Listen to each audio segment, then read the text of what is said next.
பிள்ளையா நினைச்சு எல்லாரும் என்னை மன்னிச்சிருங்க. ரைட், நான் நேரா வந்துட்டு நீங்க என்னமா பண்றீங்க? Matriculation school. ஒரு மெட்ரிகுலேஷன் ஸ்கூலோட கரஸ்பாண்டன்ட் அவங்க. உங்கள்ட்ட ஒரு ரெக்ரூட்மெண்ட் வருதுங்க. ஆஹா, வலைய விரிக்கிறா வம்பளுக்குறானே. வாயை கொடுத்து வாயில உன்னோட ஊர் வச்சிருக்கிறாரா சாமி. 2 பேரு ஈக்குவல் மார்க். ரைட்டா? ஒரு ஆள் உங்க ஆளு. யாருக்கு ரெக்ரூட்மெண்ட்? உச்சாம்பாரா ஒரு புது பாயிண்ட். 10 எபிசோட நான் பரபரப்பா கேட்டேன் பாரு. யாருக்கு அப்பாயின்மெண்ட் கொடுப்பீங்க? என்னோட ஜாதிக்காரன். உங்க ஆளு தான். இப்ப இவங்க சார்ந்தது சாதாரணமா இருந்தாலும் இது உண்மையாவே எல்லாரும் பண்ணிட்டு இருக்கக்கூடிய விஷயம் தான். பேய் இந்த ஓனனை ஊருக்குள்ள விட்டா நம்ம ரகசியத்தெல்லாம் சொல்லி அசிங்கப்படுத்திடுவான். அந்த டீச்சர் தவறு செய்து விட்டார்கள் அப்படிலாம் ஒண்ணு இங்க பேசாதீங்க. நம்ம ஊர்ல பல பேர் இதைத்தான் செஞ்சுக்கிட்டு இருக்காங்க. இது எல்லா மட்டத்திலயும் நடந்துட்டே இருக்கு. நீங்க வச்சதான் ரூல்ஸ், நீங்க தான் செலக்டர்ஸ், உங்க ஆளுங்க மட்டும் தான் பிளேயர்ஸ்னா அப்ப எங்களை மாதிரி சாதாரண ஆளுங்களா ஒரு சின்ன பிரேக்கு அப்புறம் பேசுவோம். ஏன்னா அவங்க தொடங்கி வச்சிருக்கிற விஷயம் சாதாரண விஷயம் இல்ல. இது ஏதோ ஒரு டீச்சரு கிராமத்துல கொடுக்கிறது கிடையாது. ஐடி கம்பெனி வரைக்கும் இது நடந்துகிட்டு இருக்கு. அப்படி பச்சையா சொல்ல முடியாது, ஒரு யூகமா சொல்லலாம். இந்த பக்கம் ஹெட்மிஸ்ட்ரஸ் ஒரு விஷயம் சொன்னாங்க. 2 பேர் தகுதியானவர்கள் இருக்கிற போது என்னுடைய ஜாதிக்காரருக்கு நான் முன்னுரிமை கொடுத்து வேலைக்கு எடுப்பேன். ஜாதியே வேண்டாம்னு அரசாங்கம் சொல்லுது, ஆனா ஜாதி சான்றிதழ் கொண்டு வான்னு பள்ளிக்கூடங்கள்லாம் சொல்லுது.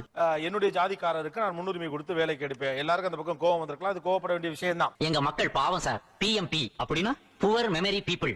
எதையும் சீக்கிரம் மறந்துடுவாங்க. பெண்கள் சாதி பார்க்கிறார்களா? சார் நம்ம ஜாதின்னு தெரிஞ்சுட்டா உடனே மாமே மச்சான்னு முதல்ல அந்த உறவை நம்ம கொண்டாடிடுவோம். நெய் நெய்னு ரொம்ப ஒட்டி உறவாடுவாங்க. அவங்க கிட்ட கொஞ்சம் அளவா வச்சுக்கோன்னு. அதனால நம்ம ஜாதி அப்படின்னும் போது ஒரு சிலர் வெராண்டால வச்சு பேசுவோம், ஒரு சிலர் ஹால்ல வச்சு பேசலாம். அப்புறம் வந்து எல்லாரையுமே நம்ம வீட்டுக்குள்ள விட மாட்டோம். விரோதியா இருந்தா கூட வீட்டுக்கு வந்தவங்களுக்கு ஒரு காப்பி தண்ணி கொடுத்து அனுப்புறதா தமிழர் பண்பாடு. ஒருத்தர் பெட்ரூம் கூட கூட்டு போய் நம்ம பேசலாம். நீங்க ஃபாலோ பண்ணீங்களா அதை வீட்ல? உங்க ஆளுங்கன்னா பெட்ரூம் வரைக்கும் அல்லது ஹால் வரைக்கும் அலோ பண்ணுங்க. ஹால் வரைக்கும் அலோ பண்ணுங்க. இல்லாட்டி நான் வெளியிலே வச்சு பேசுவேன். பழக்க வழக்கம்லாம் பஞ்சாயத்தோட இருக்கணும். பாத்ரூம் வரைக்கும் வந்துட்டு பல்லு விளக்கிட்டு குளிச்சிட்டு சாப்பிடற வேலையெல்லாம் வச்சுக்க கூடாது, தெரியுதா? நிச்சயமா வெளியில வச்சு தான் பேசுவேன். யாரையுமே அப்படியே அலோ பண்றதே கிடையாது. ஏடா உறவுக்காரங்க வந்தா உறவைக்கு ஒரு அளவுக்கு அரிசி உன் வீட்டுல இல்ல சாப்பிடுறது சாப்பிட்டாய் கொப்படிக்கிறது பண்ணிரும். நான் இன்னொன்னு வச்சுக்கேன். உங்க பையன் இருக்காப்லையா? இல்ல, பையன் கிடையாது. பொண்ணு? பொண்ணுதான் இருக்காங்க. உங்க பொண்ணோட நல்ல க்ளோஸ் ஃப்ரெண்ட் அல்ல, உங்களுக்கே ஒரு க்ளோஸ் ஃப்ரெண்ட் இருக்காங்கன்னு வச்சுக்கோங்களேன். இவங்க குமாரி பேபி இன்னும் கல்யாணம் கூட பண்ணிக்கல. ஆமாங்க, போன வாரம் கூட 2-3 பேர் வந்து என்ன பொண்ணு கேட்டாங்க. சின்ன வயசுல படிக்கிறீங்க, ஆத்மார்த்தமான தோழி, சின்ன வயசுல இருந்து பழகுங்க. வேற வகுப்பை சேர்ந்தவங்க, வேற ஜாதியை சேர்ந்தவங்க, அவங்கள உங்களுடைய ஹால் வரைக்கும் தான் உள்ள எல்லாம் அலோ பண்ண. 200 பெரியார் இல்ல 400 பெரியார் வந்தாலும் முடியாதுடா. எதுக்கு? உங்களை திருத்துறதுக்கு. பெஸ்ட் ஃப்ரெண்ட் கூட யாரா இருந்தாலும் ஓகே. அதுவே உங்க ஜாதியா இருந்துட்டா கிச்சன் வரைக்கும் அலோ பண்ணும். என்னது ஒரு பேச்சுக்கு சொன்னா உடனே நல்ல சிறப்பா பிக்கிறாங்க. பெஸ்ட் ஃப்ரெண்டா இருந்தாலும், சின்ன வயசுல இருந்து பழகி இருந்தாலும், வேற ஜாதியா இருந்தா ஹால் வரைக்கும் தான். ஹால் வரைக்கும் தான் நிச்சயமா. ஓங்கி அரையறதுக்குள்ள ஓடி போய் உட்கார்ந்து. ஆனா அதுவே உங்க ஜாதியா இருந்தா கிச்சன் வரைக்கும் அலோ பண்ணுவீங்க. நிச்சயமா அலோ. இந்த ஐடியாவை எங்க இருந்து கத்துக்கிட்டீங்க? எல்லாம் நம்ம ஃபேமிலில எல்லாரும் அப்படித்தான். வாயை திறந்தா வண்டியா வருது, சென்சார் பிரச்சனை வரும். நான் மைண்ட் வாய்ஸ்ல திட்டிக்கிறேன். உங்க அம்மா எல்லாருமே அதே மாதிரிதான். ஆமா, உங்க ஆத்தாப்பன் பெரிய ராஜ பரம்பரை. உங்களுக்கு உங்க காஸ்ட் இல்லாம வேற வகுப்பை சேர்ந்த நெருங்கிய தோழி இருக்காங்களா? இருக்காங்க. அவங்களையும் நீங்க ஹால் வரைக்கும் தான். இல்ல நீ ஏன் இவ்வளவு கேவலமா இருக்கேன்னு சொல்ல வர்ற? ஒத்துக்கிறேன். அவங்க பேரு? ஆஹா, வலைய விரிக்கிறா வம்பளுக்குறானே. வாயை கொடுத்து வாயில உன்னோட ஊர் வச்சிருக்கிறாரா சாமி. க்ளோஸ் ஃப்ரெண்ட், ஆனா ஹால் வரைக்கும். இந்த விவரம் வந்து தெரியுமா? எப்படி தெரியும் சார்? கேவலம் நாம எல்லாம் மனுஷங்க தானே. பரவாயில்ல சார், உங்க இடத்துல நான் இருந்தாலும் இப்படிதான் வந்துக்குவேன். ஒன்னும் அந்த அளவுக்கு அவங்கள வந்து கூட்டு வந்து நம்ம கிச்சன் வரைக்கும் புழங்குற அளவுக்கு ஒண்ணும் இல்ல. ஐயோ, என்னைக்கு தான் நீங்க எல்லாம் வெளியே வர போறீங்களோ. ஆனா நீங்க எல்லாம் உருப்பட போறது இல்ல. 12-13 வருஷம் ஃப்ரெண்ட்ஸா இருந்தாலும் நான் வீட்டுல ஹால் வரைக்கும் தான் உள்ள விடுவேன்னு சொன்னாங்களே, இது ஒரு தாட்டா? இது எவ்வளவு ஒரு மட்டமான தாட். நாங்க ரொம்ப கேவலமான ஆளு. கேவலமான ஆளுனா எந்த லெவலுக்கு இறங்கி அடிமட்டம் வரைக்கும் போய் அலசுவோம். ஜாதி இது நீங்க வந்து சொல்லிட்டே இருக்கீங்களா, ஜாதி சார்பு கொஞ்சம் தான் இருக்கணும், ஜாதி வெறியை பத்தி நம்ம பேசலாம். இது வந்து ஜாதி வெறியை தான் காமிக்குது, இது வேற எதுவுமே காமிக்கல. என்னையவே சிந்திக்க வச்சுட்டானே. இவங்க வந்து என்ன சொல்றாங்க, நான் வந்து மத்தவங்களை யாரையும் எதுவும் பண்ண விட மாட்டேன், என் குழந்தைங்க அவங்க எப்படி வேணா வளரலாம்னு சொல்றாங்க. எந்த வீட்டுல சார் அவங்க குழந்தைங்களை அவங்க விருப்பப்படி வளர வைக்கிறாங்க? கவலையே படாதீங்க, காதலுக்காக உயிரே குடுத்து. அதெல்லாம் வேணாம், உன் பொந்தெல்லாம் வச்சு என்னால அலைய முடியாது. நாங்க இப்படி இருப்போம் அப்படின்னா இதுதான்ப்பா நம்ம குடும்பம், நம்ம குடும்பத்துல இதெல்லாம் நடக்கணும் அப்படின்னு சொல்லி ஒரு சர்டன் ஏஜ் வந்தோடனே எல்லாரும் சொல்லி விட்டுறாங்களா? இதெல்லாம் நீங்க கேக்குறீங்க? என்கிட்டயும் சொன்னானுவலே. இவங்க அவங்க பையனுக்கோ பொண்ணுக்கோ அதை சொல்லி கொடுப்பாங்க. நம்ம சமூகத்துல என்ன சொல்லிட்டு இருக்கோம், ஜாதி தேவையா தேவையில்லான்னு எந்த யங்ஸ்டர்ட்ட வேணா கேளுங்க சார், ஜாதி தேவையில்லைன்னு சொல்லுவாங்க. எனக்கு இந்த ஜாதி பத்தி பேசினாலே பிடிக்காது. வெள்ளைக்காரன் காந்தியை பார்த்தா சுதந்திரம் கொடுத்தான், ஜாதி பார்த்து கொடுக்கல. இவங்க திருப்பி திருப்பி திருப்பி நாங்க எங்களுக்குள்ளாரே எப்படி இருக்கோம் எங்களுக்குள்ளாரே எப்படி இருக்கோம் நான் எதுக்கு இருக்கணும்? அது சரி, அவங்க நம்ம வாயை பார்த்து பார்த்து வருஷக்கணக்கா பழகிட்டாங்கல்ல, கண்டுபிடிக்கத்தானே செய்வாங்க. ஏன் ஒரு பர்சனல் 10 வருஷம் 15 வருஷம் இருக்கக்கூடிய ஃப்ரெண்ட வந்து சமைக்கட்டு வரைக்கும் விட்டா என்ன ஆயிருப்போகுது? அதனால நீங்க என்ன இழக்கிறீங்க? எதுவும் ஆகுறது இல்லல்ல. அவன் வேணா வரணும்டா. டேய் வரணுங்கிறது கொடியில மட்டும்தான்டா இருக்கணும், மக்கள் மனசுல இருக்கப்படாதா. அவன் வேற ஜாதிடா. நீங்க ஜாதி வேணான்றீங்க. ஆமா. ஆனா அது இல்லாம என்ன இருக்கு உலகத்துல? எதுவுமே கிடையாதுப்பா. யார் சொன்னா? பரமசிவம் கவுண்டர் சார். யார் சொன்னா? உங்களுக்கு என்ன வயசுமா? எனக்கு 53. 53. 53 வருஷத்துல உங்க ஜாதினால உங்களுக்கு என்ன கிடைச்சிருக்கு? அது நீ இப்படி எங்களை மடக்கவே நான் எதிர்பார்க்கவே இல்ல. இதனால நான் வந்து இதை அச்சீவ் பண்ணிட்டேன், என் லைஃப்ல இதை மறக்கவே முடியாதுன்னு சொல்லி உங்களுக்கு என்ன கிடைச்சிருக்கு? பாயிண்ட். இதுக்கு தான் நீங்க பஞ்சாயத்துக்கு வேணுங்கிறது. கொக்கி போட்டுல பிடிக்கிறீங்க. எனக்கு ஒரு மரியாதை அந்தஸ்து என்னோட ஜாதி தான். மரியாதைங்கிறது வந்து ஜாதினால வர்றது கிடையாதுமா. ஏன் வராது? அது எப்படி இருக்கோங்கிறதுல தான் இருக்கு. படிக்காத காமராஜர் சாதிச்சதை விட படிச்சவன் எவனும் சாதிச்சது இல்ல. நிச்சயமா ஒரு ஜாதினால தான் கிடையாது. எந்த விஷயத்தையும் சாதிக்க முடியும். அதை கிடையவே புரிஞ்சுக்கங்க. அது வந்து உங்களோட அறியாம. ஏன்டா இப்படி மூட நம்பிக்கையில மூழ்கி கிடக்கிறேன்? இந்த மாதிரி நீங்க இருக்க போய் தான் இந்த காலத்துல குடும்ப வன்முறை, பாலியல் தொந்தரவு, இந்த மாதிரி விஷயங்கள்லாம் இந்த இளைய சமுதாயத்துல ஏன் வந்துச்சு? இல்லை இல்லை, நீ என்ன விளக்கம் சொன்னாலும் அதை ஏற்றுக்கொள்ள என் மனம் மறுக்கின்றது. உதைப்பதற்குள் ஓடிவிடு. இந்த பாரம்பரியத்தையும் இந்த பழக்க வழக்கத்தையும் நீங்க மாத்தணும் நினைக்கிற போதுதான் எல்லா விஷயங்களுமே வந்துச்சு. ஒத்துக்கிட மனசு இல்லனாலும் அதான் நேசம். எத்தனை எல்லா பேரும் சேர்ந்து இருக்கிறது தானே சமூகம். நம்மளுக்கு கீழே கஷ்டப்படுறவங்க எத்தனையோ பேர் இருக்காங்க. பட் நீங்க அந்த கம்ஃபர்ட்டை மீறி வெளியில வர தயாரா? கண்டிப்பா தயார் சார். ஏன்னா எப்போ வந்து இவன் கால கழுவி அந்த தண்ணியை நீ குடி, அப்போது உனக்கு புத்தி வருதான்னு பாப்போம். ரியாலிட்டிஸ் பேசுவோம். எங்க வீட்ல ஒத்துக்க மாட்டாங்க சார். அவங்கள மாத்துறதுக்கு முயற்சி தான் பண்ண முடியும். அப்படி ஒத்துக்கல அப்படிங்கிறதுக்காக என்னோட சுய விருப்பத்தை நான் விட்டு கொடுக்க முடியுமா? இதான் கடைசி முடிவுனா நான் தூக்கல சொல்லிக்கிட்டே இருக்காதீங்கப்பா, போய் முதல்ல தொங்குங்க. நீங்க கொஞ்சம் யோசிங்களேன். நான் வந்து எங்க அம்மா அப்பாக்காகவோ என் அண்ணனுக்காகவோ அக்காக்காகவோ நான் வாழ்க்கை நடத்தலாம். எது வரைக்கும் வாழ்க்கை நடத்தலாம்? கொஞ்ச நாள் வாழலாம். அதுக்கப்புறம் இந்த தெளிவு உங்களை எங்கேயோ கொண்டு போகுது. அதுக்கப்புறம் என் வாழ்க்கையை நான் தான் வாழ போறேன். இவ்வளவு நாள் வளர்த்து ஆளாக்கி உங்களை பார்த்தவங்களுக்கு நீங்க என்ன பதில் சொல்லுவீங்க? அது என்னோட ஃபேமிலி மேட்டர். அத நான் பர்சனலா டீல் பண்ணிக்கிறேன். உங்களை சுத்தி எத்தனை பேர் இருக்காங்க? கல்யாணம் பண்ணா குழந்தை பெத்துக்கிறது வந்து பிராக்டிகலான ஒரு விஷயம். அதெல்லாம் ஓகேங்களா? பெத்தா வளர்க்கதான் செய்யணும். அப்படியே புருஷனையும் சந்தோஷப்படுத்துறோம். அதுதான் தமிழ் பண்பாடு கலாச்சாரம். அது வந்து நான் உங்களை கஷ்டப்பட்டா வளர்த்தேன். உங்களை ஏன் வளர்க்கணும்? வளர்க்கதானே நாங்க பாட்டுக்கு ரயில்வே ஸ்டேஷன்ல விட்டுட்டு நாங்க பாட்டுக்கு போயிட்டே இருந்தா என்ன பண்ணிக்காதீங்க? எங்க மாமன் இருந்த வேகத்துக்கு 8 புள்ள 10 புடி வேண்டி கஞ்சி சத்த சிரிக்கி பெத்து ரயில்வே ஸ்டேஷன்ல வர்றதுக்கு பெக்காம இருந்தா என்னங்க? நாங்க அப்படியே பாய வச்சு கூட மல்லாக்க படுப்போம். வணக்கண்ணா, நீ போயா முதல்ல. சிம்பிள். இப்ப நீங்க ஒரு பையனை லவ் பண்றீங்க, ஒரு காதலிக்கிறீங்க, அவர் வேறு இதை சேர்ந்து உங்க வீட்டுல ஒத்துக்கல. What will you to? எவ்வளவு தூரம் போராட முடியுமோ அவ்வளவு தூரம் போராடி கண்ணீர் விட்டு அழுது பாப்போம் பாஸ். அதுக்கு இறக்கப்படலைன்னா கால்ல வந்து கதறுவோம் பாஸ். அதுக்கும் போனா கொய்யாலன்னா ஒத்துக்க வச்சு கண்டிப்பா திருமணம் பண்ணுவேன் சார். அதுக்காக நான் ஓடி போட மாட்டேன், ரிஜிஸ்டர் மேரேஜ் பண்ண மாட்டேன், எதுவுமே பண்ண மாட்டேன். ஒத்துக்க வைப்பேன். அந்த கிறுக்கு பையில கட்டிக்கிறதும் ஒண்ணுதான், இந்த ஆத்துல குதிச்சு சாகிறதும் ஒண்ணுதான். கூட்டம் கூடுறதுக்கு முன்னால பொசுக்குன்னு குதிச்சிரு. என் தரப்புல நியாயம் இருக்கும் போது அதை நான் ஒத்துக்க வச்சுதான் ஆகணும். வெயிட் பண்ணுவேன். என் அம்மா அப்பா பிளஸ் அண்ணா அக்கா இந்த 4 பேருமே நான் நல்லா இருக்கணும்னு தான் நினைப்பாங்க. இது ஃபாஸ்ட் ஃபுட் காலண்டா, பந்தம் பாசம் எல்லாம் அவுட் ஆஃப் ஃபேஷன் ஆயி போச்சு. என் ஹாப்பினஸ் யாரோ ஒருத்தர் கிட்ட நான் வச்சிருக்கும் போது என்ன மீறி இந்த ஜாதிங்கிற ஒரே ஒரு விஷயத்துக்காக என்ன ஒதுக்கப்பட்டு வேற யாருக்கா திருமணம் பண்ணி கொடுக்குறாங்கன்னு வச்சுக்கோங்களேன். தங்கச்சி நீ எதுக்காக அழுகிறேன்னு எனக்கு தெரியுமா? இந்த அண்ணனை விட்டு பிரிஞ்சு போறது நினைச்சுதானே. 10 நாள் சொந்தக்காரங்க இருப்பாங்களா? அதுக்கப்புறம் நான் தானே வாழணும். இப்போ உங்க வீட்டுல நீங்க சமாதானப்படுத்திட்டு இருக்கீங்களா? What is the condition? Gopinath அவன் மூளை கம்ப்யூட்டரே மிஞ்சிடும். பயங்கரமான புத்திசாலி, ஆனா பக்கா கிரிமினல். சார் சமாதானப்படுத்தினாலுமே எங்க அப்பாவே இங்க இருக்காங்க சார், வேணா கேளுங்க. சரி, அந்த பையன் எவ்வளவு நல்ல பையன்.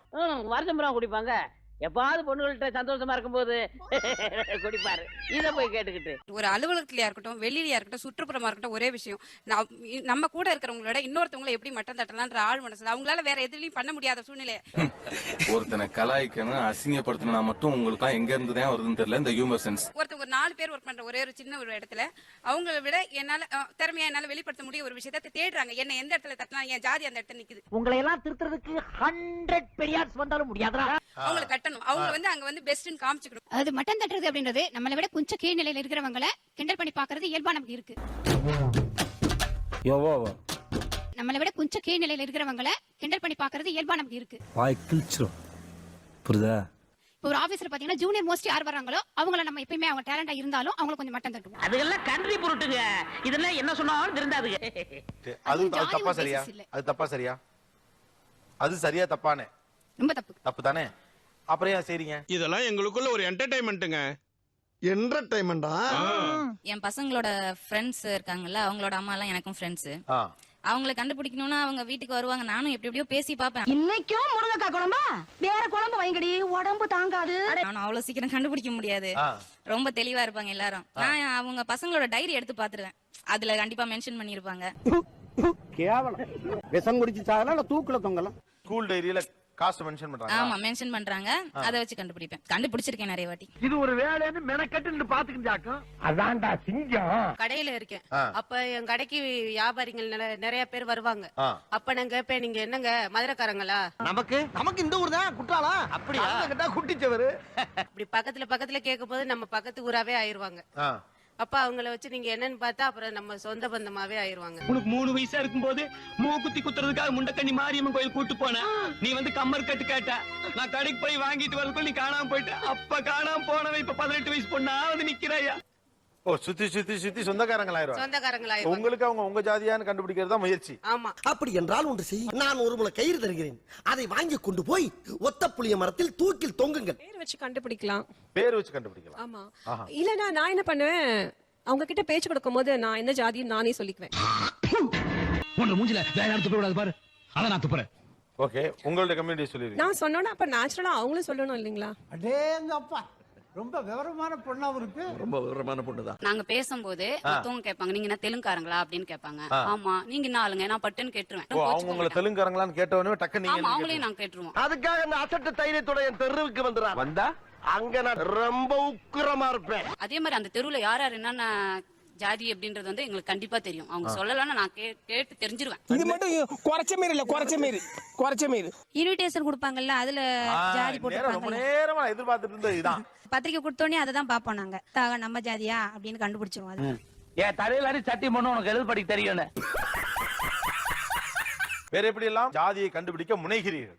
ஒரு ஜெனரல் கம்யூனிகேஷன், சும்மா உன் ஊரை பத்தி நீ சொல்லும் போதே இவென்ச்சுவலி அது வந்துடும். நம்ம லைட்டா பேச்சு கொடுத்தாலே அது வந்துடும். உங்க பேரு? கொரியர் கோபு. பாபு. உங்க தோப்பனார் பேரு? ஏன் தேவசம் எது நடத்த போறியா?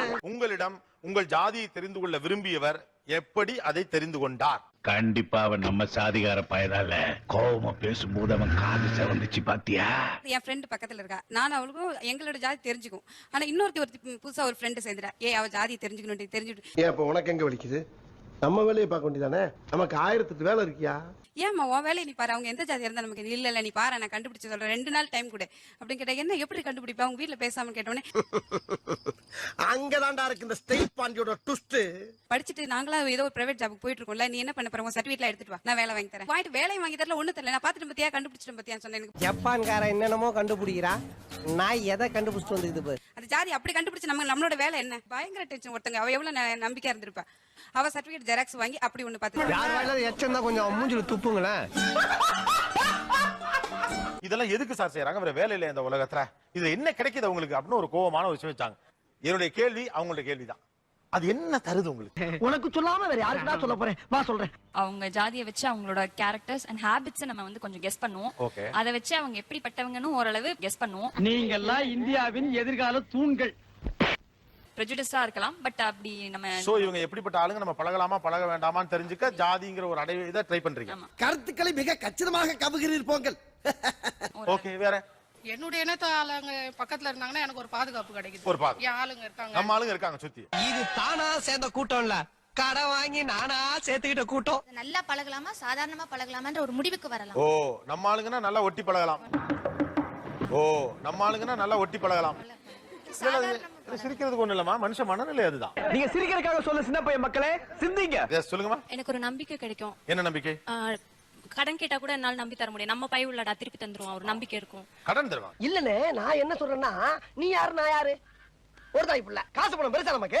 S, financial support. அப்புறம் வந்து ஏதாவது ஒரு பிரச்சனைனா நான் வெளிப்படையா இதுகிட்ட சொல்லுவேன். என்னோட ஜாதி பையன் இருந்தானா நான் சொல்லுவேன், இதான் என்னோட பிரச்சனை. உங்களை எல்லாம் பார்த்து ஓடி ஒளியறதுக்கு நான் முயல்லடா. புயல் பையன் ஏரியாக்கே இல்ல, பையன் பொண்ணுன்னு வரலமா இல்ல. இது முழுக்க முழுக்க பெண்களும் ஜாதியும் ஐயோ தான். நான் சொல்றேன் ஒரு சரி பேச்சு விடுங்க வழக்குல அது வேற பேச்சு பையன் வழக்குல வந்துருச்சு. என் தம்பி எல்லா கேமராவும் ஓடிக்கிட்டு இருக்கு. ஆமா எல்லாம் தான் ஓடுது சரி சரி அடுத்த கேள்வி கேளுங்க. நீங்க கண்டினியூ பண்ணலாம் நம்ம சார், ஒரே என் ஜாதி பொண்ணுன்னு வைங்களேன். இப்ப என் ரூம்னா நீங்க அந்த பையனுக்கு வாழ்த்துக்கள். உன்னால என்ன பண்ண முடியுமோ அதை பண்ணிட்டேன். தேங்க்யூ. சார் கம்ஃபர்ட்னு சொல்லி அவங்க ஒரு சின்ன வட்டத்துக்குள்ள அவங்கள அரெஸ்ட் பண்ணிக்கிறாங்க. ஆ. இப்போ கம்ஃபர்ட் ஆகட்டும் இல்ல சகோதரத்துவம் ஆகட்டும் அது என்ன அந்த ஜாதிக்குள்ளதான் வரணும்ட்டு இல்ல இல்லைங்களா? எனக்கு 1000 மரத்துல இருக்கும்டா அதெல்லாம் அவட சொல்லிட்டு இருக்க முடியுமா? என்ன பத்தி பேசுற? நம்ம ஸ்கூல்லயே பிளட்ஜ் எடுத்துக்கிறோம் all Indians are my brothers and சிஸ்டர்ஸ்னு. அது வந்து அறியாத வயசுல சொல்லிட்டு முடிச்சுட்டு வெளியில வந்து இந்த வயசுல ஜாதி பத்தி பேசி உன் பாட்ட முப்பாட்டம் காலத்துல இருந்தே ஜாதி இருக்கியா? உன்ன மாதிரி 4 பேர் சேர்ந்து அதை அழிக்கணும்னு நினைக்காதீங்க. நம்மள ஒரு சின்ன வட்டத்துக்குள்ள போட்டுட்டு இவங்க இதை சேர்ந்தவங்க மட்டும்தான் எனக்கு வந்து சகோதரத்துவம். இவங்க அழகா சொன்னாங்க. நீங்க தேடி தேடி தேடி ஒரு சின்ன வட்டத்துக்குள்ளேயே சேர்ந்துக்கிறீங்க. சாதியா மதமாவ நம்ம சரங்க பிரிஞ்சு கிடக்குற வரைக்கும் நம்மள மாதிரி அரசியல்வாதியை குதிரை ஏறிட்டே இருக்க வேண்டியதுதான். ஒரே மாதிரி பழக்க வழக்கம் ஒரே மாதிரி பேசுறவங்க இவங்க கூடயே சேர்ந்துக்கிறீங்க. உங்களுக்கு ஒரு ஒரு ஒரு ஒரு எக்ஸ்போஷர் இல்லாம போதுங்கிற. டேய் மோடுமுட்டி பிரதர், என்ன நீங்க புத்திமதி புண்ணாக்கு சொல்லுவீங்க, அதை நான் கேட்கணும்.